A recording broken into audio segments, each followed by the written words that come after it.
Hello everyone, welcome back to another video. इस वीडियो में हम डिस्कशन करेंगे स्पर्माटोजेनेसिस के बारे में। So what is spermatogenesis? The process of formation of sperm is known as spermatogenesis and spermatogenesis begins at the puberty in human male. आप लोग जानते हैं ह्यूमन मेल के अंदर जो प्यूबर्टी का टाइम पीरियड होता है वो जनरली 13 से 16 एज के बीच में आता है, और इसी बीच में ह्यूमन मेल में जो टेस्टिस प्रेजेंट होता है इसके अंदर एक ट्यूब्यूल प्रेजेंट है जिसको हम लोग बोलते हैं सेमिनिफेरस ट्यूब्यूल। ये सेमिनिफेरस ट्यूब्यूल के अंदर जर्मिनल एपिथेलियम होते हैं, और इन्हीं जर्मिनल एपिथेलियम में से कुछ सेल्स आगे चल के स्पर्म का प्रोडक्शन करने लग जाते हैं। ये जो प्रोसेस है स्पर्माटोजेनेसिस, इसमें दो प्रोसेसेस इंक्लूड हैं। एक तो होता है फॉर्मेशन ऑफ स्पर्माटिड एंड दूसरा होता है स्पर्माटिड डिफरेंशिएशन इनटू स्पर्माटोजोआ और स्पर्म। ये हम लोग जो स्पर्म के बारे में बात कर रहे होते हैं वो मैच्योर स्पर्माटिड्स होते हैं, क्योंकि स्पर्माटिड स्पेरिकल शेप के होते हैं एंड स्पर्म, जैसे कि आप लोग जानते हैं, इसके पास एक टेल प्रेजेंट होता है, मिडिल पीस होता है एंड हेड रीजन होता है। तो स्पर्माटिड टू स्पर्म के डिफरेंशिएशन को हम लोग स्पर्मियोजेनेसिस बोलते हैं। और स्पर्माटोजेनेसिस के अंदर दो प्रोसेस इंक्लूड होते हैं। सबसे पहला फॉर्मेशन ऑफ स्पर्माटिड एंड दूसरा होता है फॉर्मेशन ऑफ स्पर्म्स। तो चलिए सबसे पहले देखने का कोशिश करते हैं कि स्पर्माटोजेनेसिस कहाँ पे अकर हो रहा है। जैसे कि मैंने आपको बताया, ये सेमिनिफेरस ट्यूब्यूल के अंदर आपको नज़र आ रहा होगा। टेस्टिस के अंदर सेमिनिफेरस ट्यूब्यूल्स होते हैं, जनरली 250 ट्यूब्यूल्स प्रेजेंट होते हैं। तो यहाँ पे इस सेमिनिफेरस ट्यूब्यूल को एक पर्टिकुलर एपिथेलियम कवर करता है जिसका नाम होता है जर्मिनल एपिथेलियम। ये जर्मिनल एपिथेलियम में जनरली दो तरह के सेल आपको नज़र आएंगे। एक सेल होगा सर्टोली सेल और दूसरा सेल होता है स्पर्माटोगोनिया, या फिर इसे हम बोल सकते हैं प्राइमोर्डियल जर्म सेल। इसे प्राइमोर्डियल जर्म सेल या फिर PGC के नाम से भी जाना जाता है। ये दोनों ही सेल्स डिप्लॉयड नेचर के होते हैं। यहाँ पे जो प्राइमोर्डियल जर्म सेल होते हैं यही आगे चल के स्पर्म का प्रोडक्शन करेंगे या स्पर्माटिड का प्रोडक्शन करेंगे। जो सर्टोली सेल्स होते हैं इनको नर्स सेल बोला जाता है और ये स्पर्म का नॉरिशमेंट करने लग जाते हैं। ये दोनों ही सेल आपको सेमिनिफेरस ट्यूब्यूल के अंदर नजर आएंगे। यहाँ पे आप एक स्पर्म सेल का डायग्राम भी देख सकते हैं जो कि आगे चल के स्पर्माटिड से डेवलप हो रहा होगा। अब बात करते हैं कि स्पर्माटिड के फॉर्मेशन में कितने फेजेस इंक्लूड हैं।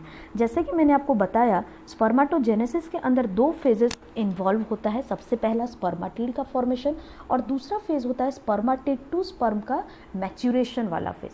तो हम सबसे पहला फेज देख रहे हैं जिसके अंडर की हम ये देखेंगे स्पर्माटिड का फॉर्मेशन कैसे होता है।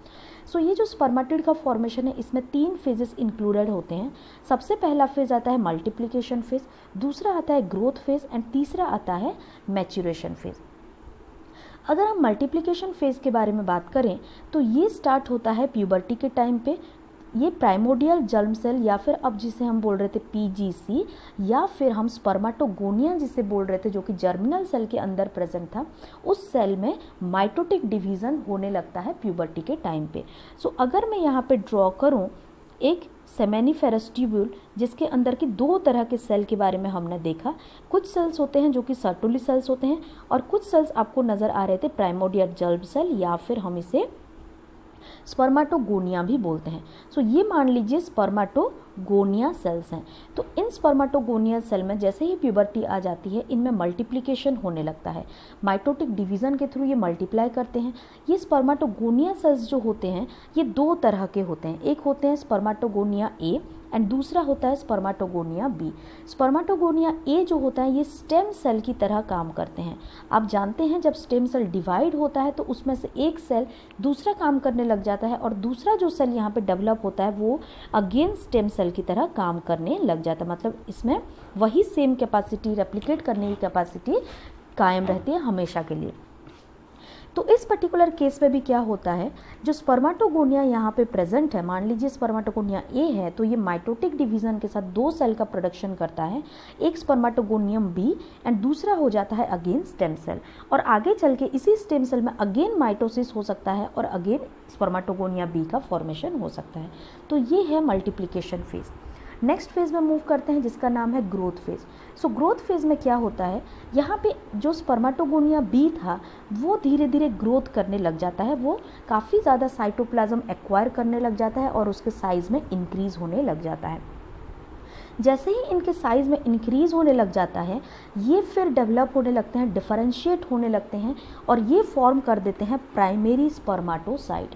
मतलब जितने आपको स्पर्माटोगोनियम बी नज़र आ रहे थे उसमें से काफ़ी सारे स्पर्माटोगोनियम डिफरेंशिएट हो जाएंगे धीरे धीरे और ये फॉर्मेशन कर देंगे प्राइमरी स्पर्माटोसाइट।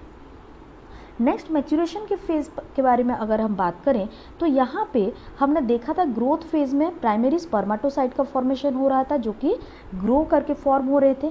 इन्हीं प्राइमरी स्पर्माटोसाइट के अंदर आगे चल के मियोटिक डिवीज़न होता है क्योंकि हम लोग गैमेट का फॉर्मेशन कर रहे हैं और आप जानते हैं ये जो प्राइमरी स्पर्माटोसाइट है ये भी डिप्लॉयड नेचर के हैं क्योंकि अभी तक हम माइटोटिक डिवीज़न के बारे में स्टडी कर रहे हैं।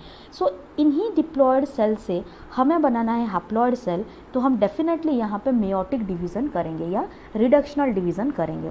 सो ये जो प्राइमरी स्पर्माटोसाइट हैं अगेन मियोसिस 1 एंड मियोसिस 2 के थ्रू जाते हैं और 4 स्पर्माटिड का फॉर्मेशन करते हैं जो कि सर्कुलर सेल होता है।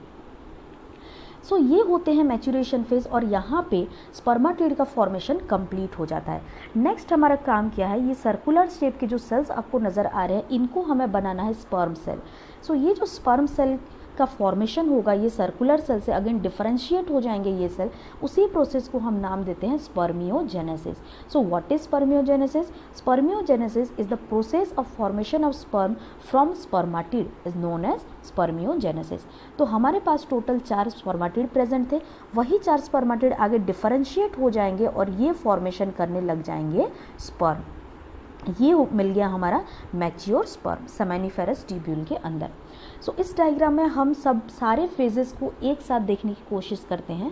सबसे पहला हमने देखा था कि at the age of puberty या at the time of puberty the spermatogonia cells divide mitotically, right. ये सबसे पहले माइटोटिक डिवीज़न करते हैं और अपना नंबर इंक्रीज़ कर लेते हैं। उन नंबर इंक्रीज़ करते हैं उनको हम लोग बोलते हैं ग्रोथ फेज़।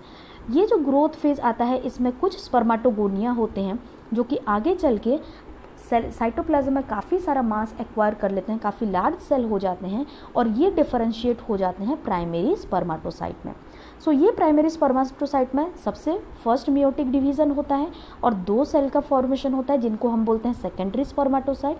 सेकेंडरी स्पर्माटोसाइट में सेकेंड मियोटिक डिवीज़न होता है और स्पर्माटिड का फॉर्मेशन होने लग जाता है। यही स्पर्माटिड आगे डिफरेंशिएट हो जाते हैं, इनके स्ट्रक्चर में चेंजेस आ जाते हैं और ये बन जाते हैं स्पर्माटोजोआ या फिर हम इन्हें बोल देते हैं स्पर्म्स। यहाँ पे बच्चे काफ़ी ज़्यादा कंफ्यूज होते हैं कि फर्स्ट मियोटिक डिवीज़न कहाँ पे होता है एंड सेकंड मियोटिक डिवीज़न कहाँ पे होता है। तो इसका आप बहुत अच्छी तरीके से याद रख सकते हैं। आप प्राइमरी का मतलब समझते हैं पहले, राइट, या फिर फर्स्ट। तो इससे आप लोग याद रख सकते हैं कि प्राइमरी स्पर्माटोसाइट में फर्स्ट मियोटिक डिवीज़न हो रहा होगा एंड सेकेंडरी स्पर्माटोसाइट, सेकेंडरी से मतलब होता है सेकेंड, तो इसमें सेकेंड मियोटिक डिवीज़न अकर हो रहा होगा। सो ये था टोटल स्पर्माटोजेनेसिस का प्रोसेस। नेक्स्ट हम लोग बात करते हैं हार्मोनल रेगुलेशन ऑफ स्पर्माटोजेनेसिस। जैसे कि मैंने आपको बोला था कि प्यूबर्टी के टाइम पे स्पर्माटोजेनेसिस का प्रोसेस शुरू हो जाता है, लेकिन टेस्टिस को पता कैसे चलता है कि अब प्यूबर्टी आ गया है और अब से हमें स्पर्माटोजेनेसिस शुरू करना है। तो इसके लिए एक हार्मोन रिस्पॉन्सिबल है जिसको बोलते हैं GnRH या फिर गोनाडोट्रोपिन रिलीजिंग हार्मोन, जो कि हाइपोथैलेमिक हार्मोन है, हाइपोथैलेमस से सिक्रीट होता है एंड ये हार्मोन सिक्रीट होता है at the age of puberty. So puberty के टाइम पे GnRH का सिक्रीशन होगा और जो कि आगे चल के एंटीरियर पिट्यूटरी को ये स्टिमुलेट करेगा। एंटीरियर पिट्यूटरी 2 तरह के हार्मोन का फॉर्मेशन करते हैं, एक होता है फॉलिक्यूलर स्टिमुलेटिंग हार्मोन जिसे FSH के नाम से जाना जाता है एंड दूसरा होता है LH या फिर इस LH को हम मेल में ICSH के नाम से भी जानते हैं, इंटरस्टिशियल सेल स्टिमुलेटिंग हार्मोन। क्योंकि ये LH जो होता है ये आगे चल के इंटरस्टिशियल सेल्स को ये इन्फ्लुएंस करने लग जाता है। जैसे कि आप जानते हैं लेडिक सेल एक तरह का इंटरस्टिशियल सेल है। सो LH हार्मोन जो होता है वो लेडिक सेल को इन्फ्लुएंस करता है फॉर्मेशन करने के लिए टेस्टोस्टेरोन्स को, ठीक है। नेक्स्ट आ जाता है टेस्टोस्टेरोन का काम। ये जो टेस्टोस्टेरोन है आगे चल के ये सर्टोली सेल को इन्फ्लुएंस करेगा या फिर ये इन्फ्लुएंस करेगा स्पर्माटोगोनिया को एंड ये आगे चल के फॉर्मेशन कर लेंगे स्पर्म। नेक्स्ट काम आता है FSH का। तो ये जो FSH हार्मोन होता है जो कि फॉलिक्यूलर स्टिमुलेटिंग हार्मोन है, ये टेस्टोस्टेरोन के साथ मिलके स्पर्माटोजेनेसिस करने लग जाते हैं। और आप जानते हैं स्पर्माटोजेनेसिस से हमें स्पर्म का फॉर्मेशन होने लग जाता है। नेक्स्ट यहाँ पे इनके रेगुलेशन को और ज़्यादा अच्छे से समझते हैं। जैसे कि मैंने आपको बताया कि जो हाइपोथैलेमस होते हैं वो GnRH का सिक्रीशन करते हैं, जो कि होता है गोनाडोट्रोपिन रिलीजिंग हार्मोन। ये gonadotropin releasing hormone anterior pituitary को इन्फ्लुएंस करता है और ये दो हार्मोन का सिक्रीशन करता है LH एंड FSH। LH को अगेन हम बोल सकते हैं ICSH, मतलब इंटरस्टिशियल सेल स्टिमुलेटिंग हार्मोन, जो कि लेडिक सेल को आगे चल के इन्फ्लुएंस कर रहे हैं। एंड यहाँ पे जो FSH होता है वो स्पर्माटोजेनेसिस को डायरेक्टली इन्फ्लुएंस करते हैं सर्टोली सेल को स्टिमुलेट करने के बाद। यहाँ पे क्या होता है, मान लीजिए काफ़ी ज़्यादा अमाउंट में स्पर्माटोजेनेसिस होने लग गया। सो अब क्या होगा, लेडिक सेल एक और हार्मोन का भी सिक्रीट करते हैं। लेडिक सेल जो होते हैं वो अगेन स्पर्माटोजेनेसिस को भी इन्फ्लुएंस कर रहे होते हैं। और यहाँ पे एक और हार्मोन का सिक्रीशन होता है जो कि सर्टोली सेल सिक्रीट करता है, जिसका नाम होता है ABP।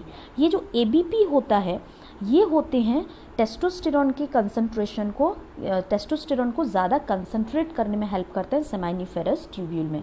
अगेन ये सर्टोली सेल एक और हार्मोन का सिंथेसिस करते हैं जिसका नाम होता है इनहिबिन। ये इनहिबिन हार्मोन जो होते हैं एंटीरियर पिट्यूटरी को नेगेटिवली रेगुलेट करते हैं। मतलब अगर किसी वजह से स्पर्माटोजेनेसिस का प्रोसेस काफ़ी ज़्यादा इंक्रीज हो गया तो इस कंडीशन में इनहिबिन का सिक्रीशन होने लगेगा और ये इनहिबिन एंटीरियर पिट्यूटरी को बोलेगा कि अभी थोड़ी देर के लिए FSH हार्मोन का सिक्रीशन करना बंद कर दो, क्योंकि ऑलरेडी स्पर्माटोजेनेसिस काफ़ी ज़्यादा अमाउंट में हो रहा है। उसी तरह से जो टेस्टोस्टेरोन हार्मोन होते हैं ये भी नेगेटिवली इन्फ्लुएंस कर सकते हैं हाइपोथैलेमस को या फिर एंटीरियर पिट्यूटरी को। अगर टेस्टोस्टेरोन हार्मोन का अमाउंट ज़्यादा हो जाता है तो ये again anterior pituitary and hypothalamus को नेगेटिवली इन्फ्लुएंस करने लगेंगे, जिसके वजह से कि टेस्टोस्टेरोन हार्मोन का जो लेवल है वो डिक्रीज हो जाएगा ब्लड स्ट्रीम में और प्रोसेस रेगुलेट हो जाएगा। सो ये था स्पर्माटोजेनेसिस एंड स्पर्माटोजेनेसिस का रेगुलेशन। सो होप कि आपको समझ में आया होगा कि किस तरह से स्पर्माटोजेनेसिस का प्रोसेस रेगुलेट होता है और स्पर्माटोजेनेसिस में कौन कौन से स्टेप्स इंक्लूड होते हैं। सो नेक्स्ट वीडियो में हम अगेन एक न्यू टॉपिक और इंटरेस्टिंग मैनर में उसको समझने का कोशिश करेंगे। तब तक के लिए stay tuned and thank you very much for watching this lecture.